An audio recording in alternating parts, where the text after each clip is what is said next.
Hello everyone, welcome to Dubey research academy. आज मैं आपको टुडे करंट अफेयर के बारे में बताऊंगा। तो आइए चलते हैं प्रश्न संख्या 1 पर। कोरोना वायरस से निपटने में सबसे गरीब देशों की सहायता के लिए किसने $25 बिलियन देने की घोषणा के प्रस्ताव की घोषणा की है? ऑप्शन है विश्व स्वास्थ्य संगठन, यूनेस्को, विश्व बैंक, केंद्र सरकार। हमारा सही उत्तर होगा विश्व बैंक। कोरोना वायरस से निपटने में सबसे गरीब देशों की सहायता के लिए विश्व बैंक के अध्यक्ष डेविड मेल्पस ने $25 बिलियन देने की योजना के प्रस्ताव की घोषणा की है। इस $25 बिलियन के पैकेज प्रस्ताव को इंटरनेशनल डेवलपमेंट एसोसिएशन के प्रतिनिधियों के सामने रखा जाएगा। आईडीए एक इंटरनेशनल डेवलपमेंट एसोसिएशन है।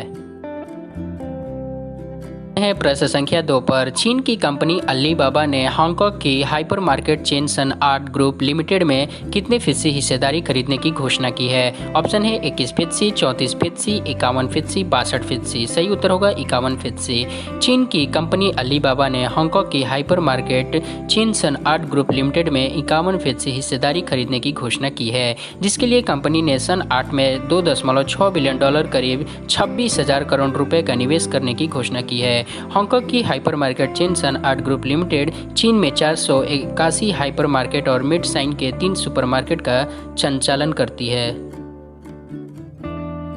प्रश्न संख्या 3 पर। केंद्र सरकार ने हाल ही में केंद्रीय गृह सचिव अजय भल्ला का कार्यकाल कब तक के लिए बढ़ा दिया है? ऑप्शन है 20 फरवरी 2021, 12 जून 2021, 22 अगस्त 2021, 15 दिसंबर 2021। सही उत्तर होगा 22 अगस्त 2021। केंद्र सरकार ने हाल ही में केंद्रीय गृह सचिव अजय भल्ला का कार्यकाल 22 अगस्त 2021 तक के लिए बढ़ा दिया है। उनके कार्यकाल 30 नवंबर को खत्म होने वाला था। उन्होंने पिछले वर्ष 22 अगस्त को राजीव गौबा के स्थान पर गृह सचिव बनाया गया था। साथ ही वे 1984 बैच के असम मेघालय कैडर के आईएएस अधिकारी हैं।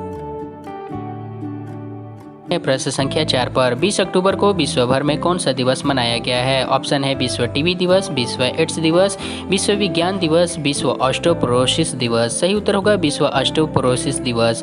20 अक्टूबर को विश्व भर में विश्व ऑस्टियोपोरोसिस दिवस मनाया गया है। यह दिवस हर वर्ष ऑस्टियोपोरोसिस की रोकथाम, निदान एवं उपचार के लिए वैश्विक जागरूकता पैदा करने के लिए मनाया जाता है। इस दिवस को मनाने का उद्देश्य विश्व में लोगों को अपने मांसपेशी स्वास्थ्य एवं अपनी हड्डियों को सुरक्षित करने के प्रति जागरूक करना है। आइए चलते हैं प्रश्न संख्या 5 पर। भारतीय और श्रीलंका की नौसेना का साझा नौसैनिक युद्ध अभ्यास स्लिनेक्स 20 के कौन से संस्करण का आयोजन त्रिंकोमाली में किया गया है? ऑप्शन है 3रे संस्करण, 5वें संस्करण, 8वें संस्करण, 10वें संस्करण। सही उत्तर होगा 8वें संस्करण। भारतीय और श्रीलंका के नौसेना का साझा नौसैनिक युद्ध अभ्यास स्लिनेक्स 20 के 8वें संस्करण का आयोजन त्रिंकोमाली के तट पर किया गया है। श्रीलंका की नौसेना का प्रतिनिधित्व वहां से नौसैनिक जहाज सायूरा और गजाबहु द्वारा किया गया। प्रश्न संख्या 6 पर। केंद्रीय मंत्री डॉक्टर जितेंद्र सिंह ने हाल ही में केंद्रीय विश्वविद्यालय परिसर में किसके नाम पर नए शिक्षा परिसर का नींव रखी है? ऑप्शन है पंडित जवाहरलाल नेहरू, लाला लाजपत राय, पंडित मदन मोहन मालवीय, महात्मा गांधी। सही उत्तर होगा पंडित मदन मोहन मालवीय। केंद्रीय मंत्री डॉक्टर जितेंद्र सिंह ने हाल ही में केंद्रीय विश्वविद्यालय परिसर में पंडित मदन मोहन मालवीय के नाम पर नए शिक्षा परिसर की नींव रखी है। उन्होंने कहा कि जम्मू केंद्रीय विश्वविद्यालय देश के उन केंद्रीय विश्वविद्यालयों में से एक है जहां श्री मालवीय एक नाम पर शैक्षणिक परिसर है। प्रश्न संख्या 7 पर। डिजिटली सामाजिक चुनौतियों से निपटने के लिए किसने AWS के साथ frontier technologies cloud innovation centre की स्थापना की घोषणा की है? ऑप्शन है योजना आयोग, नीति आयोग, निर्वाचन आयोग, खेल मंत्रालय। सही उत्तर होगा नीति आयोग। डिजिटली सामाजिक चुनौतियों से निपटने के लिए नीति आयोग ने AWS के साथ frontier technologies cloud innovation centre की स्थापना की घोषणा की है, जो कि भारत में अपनी तरह से पहला सेंटर है। यह सेंटर CIC ग्लोबल प्रोग्राम का एक हिस्सा है। प्रश्न संख्या 8 पर। केंद्रीय स्वास्थ्य मंत्री डॉक्टर हर्षवर्धन ने घोषणा की कि देश ने किस वर्ष तक ट्रांस फैट फ्री होने का लक्ष्य रखा है? ऑप्शन है 2022, 2024, 2026, 2028। सही उत्तर होगा 2022।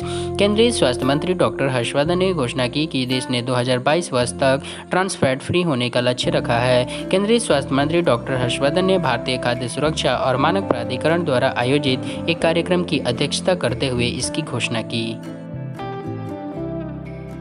हैं प्रश्न संख्या 9 पर। टीवी सीरियल कुमकुम भाग्य में इंदु दादी के रोल निभाने वाली एक्ट्रेस जरीना रोशन का हाल ही में कितने वर्ष की उम्र में निधन हो गया है? ऑप्शन है 54 वर्ष, 62 वर्ष, 78 वर्ष, 84 वर्ष। सही उत्तर होगा 54 वर्ष। टीवी सीरियल कुमकुम भाग्य में इंदु दादी के रोल निभाने वाली एक्ट्रेस जरीना रोशन का हाल ही में 54 वर्ष की उम्र में हार्ट अटैक से निधन हो गया है। उनके निधन पर कुमकुम भाग्य के लीड प्लेयर श्रुति झा और शब्बीर अहलूवालिया ने श्रद्धांजलि दी। हैं प्रश्न संख्या 10 पर। निम्न में से कौन सा देश अपनी राष्ट्रीय आईडी योजना के तहत फेस स्कैन कर चेहरे का सत्यापन करने वाला पहला देश बन जाएगा? ऑप्शन है जापान, सिंगापुर, चीन, ऑस्ट्रेलिया। सही उत्तर होगा सिंगापुर। सरकार के मुताबिक सिंगापुर अब तक का सबसे महत्वाकांक्षी प्रोजेक्ट के साथ जल्द ही अपनी राष्ट्रीय आईडी योजना के तहत फेस स्कैन कर चेहरे का सत्यापन करने वाला पहला देश बन जाएगा। साथ ही राष्ट्रीय पहचान डेटाबेस में चेहरे का सत्यापन संलग्न करने वाला पहला देश सिंगापुर है।